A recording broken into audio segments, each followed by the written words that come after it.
The pursuit of happiness versus the pursuit of meaning. Rebellion against the system will inevitably cause the muckraker a fair share of pain, political persecution, even prosecution, so piercing, so excruciating, that his continuation down this path risks crossing the line into masochism. Over time, the muckraker finds himself increasingly alienated from those who marvel at his mission. He wonders how these good people cannot themselves be doing what he is doing. When thanked, the muckraker wonders, what is he being thanked for? His job is not over. It is never over.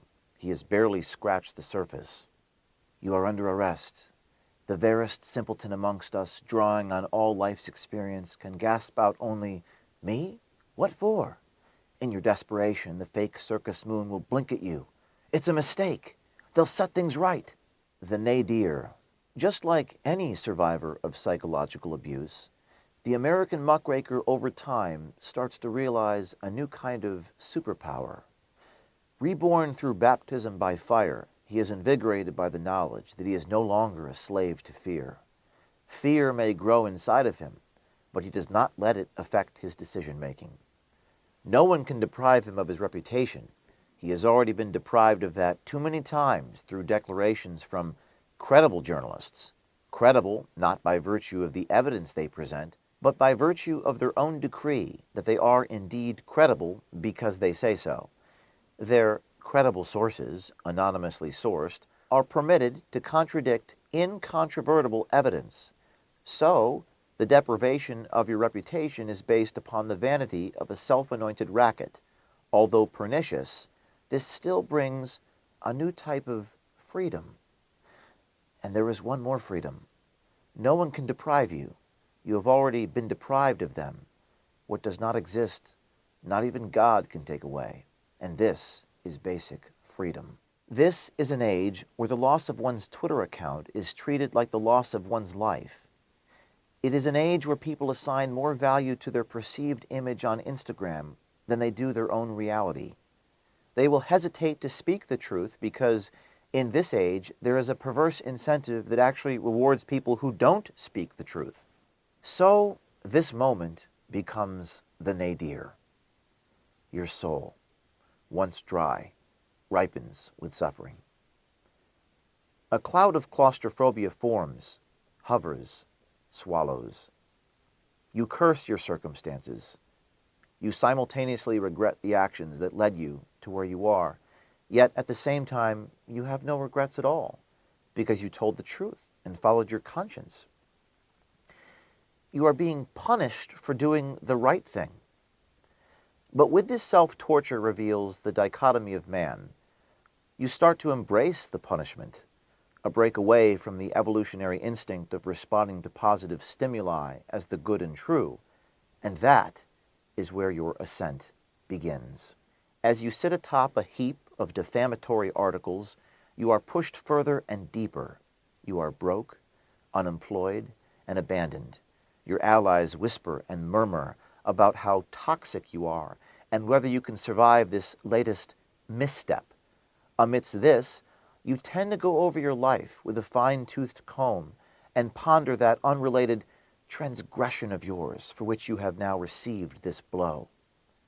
There is no punishment that comes to us in this life on earth which is undeserved.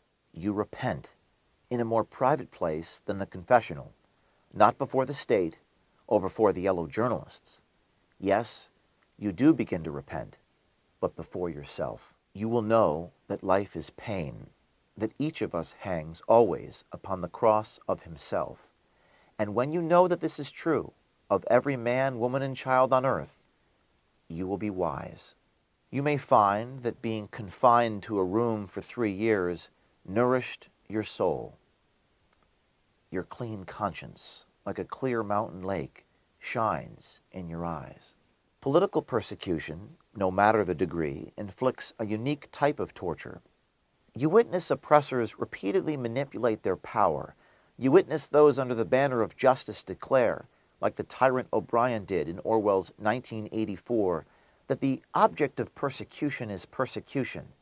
As Chris Hedges said in his diatribe of the political order, Wages of Rebellion, for the object of persecution is to break the will and to deter others by sending a message that moral courage is defined by the state as treason. You watch over the course of a decade all the powerful institutions project onto you what they are. They are what they seem to hate. They become what they hate. You learn in this life. Laws are written for the lofty aim of the common good and then acted out in life on the basis of the common greed. In this world, irrationality clings to a man like his shadow, so that the right things are done for the wrong reasons. Afterwards, we dredge up the right reasons for justifications. It is a world not of angels, but of angles, where men speak of moral principle, but act on power principles. Once upon a time, you were sharply intolerant. You have come to realize your own weakness, and you can therefore understand the weakness of others, and be astonished at another's strength, and wish to possess it yourself. And so you begin to live like you are dying, or put another way, you conduct your muckraking journalism as if you have no fear of death. He could beat anything, he thought, because no thing could hurt him if he did not care. A beneficial calming fluid pours through your blood vessels. Patience. Upon ascendance, you begin to realize there are some things more important than praise and validation by a digital yet invisible sea of armchair critics and journalists. The realization then, yes, you've been tortured in a sense, and they've taken away so much. But in a more existential sense, some higher need was now being satisfied. The experience ceases to be about rewards, but instead now becomes about the salvation of your own soul. Power, Deception, Propaganda. A new book by James O'Keefe. The moment you stop caring about what the media establishment thinks of you is the moment you become truly free. Pre-order now at AmericanMuckraker.com.